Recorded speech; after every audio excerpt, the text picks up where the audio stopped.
Hello. This week for our devotion, I would like to talk a little bit about forgiveness. This cannot be found in any dictionary because it's actually Ressee's definition.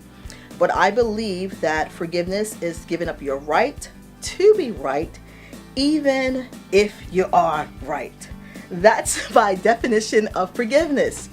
Now, one of my favorite books, if not the favorite for myself, is a book called The Bait of Satan, and it's by John Bevere. And I must have read that book or taught on that book 4 or 5 times. I don't really remember how many. However, when I saw that title, I'm like, The Bait of Satan. Well, I'm a fisher. I love to fish, but I'm not a master fisher like my husband is. There are some people that fish like me for fun, and then you have those people that actually fish because they want to catch specific fish. So they know that in order to get the fish that they want, they have to use a certain bait. The reason they do that is because if that fish is attracted by that bait and that fish bites the bait, you reel it in, and then next thing you know, there is the death of that fish, and then he's in the frying pan and in your belly. So it is with the bait of Satan. You might say, what in the world is the bait of Satan? Well, the bait of Satan is offense.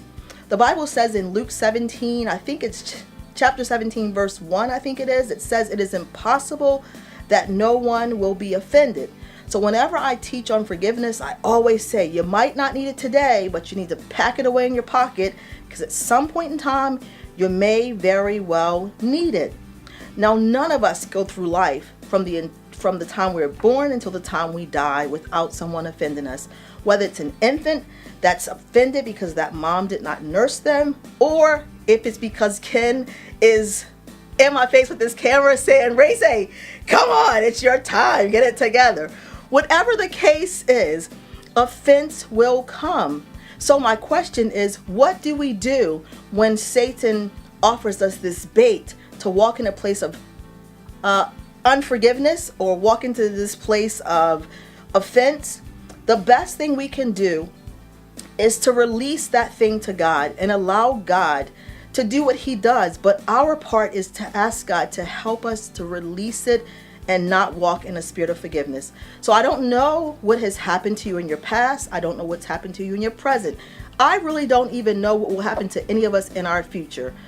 But I do know that it's our duty to do whatever we can to stay whole. That means mind, body, and soul, to be free from the bait of Satan. So my advice to you today is, with everything in you, to do yourself the favor and practice walking in a spirit of forgiveness. That means that we have to give up our right to be right, even when we know we're right, and let God be God, because we are not.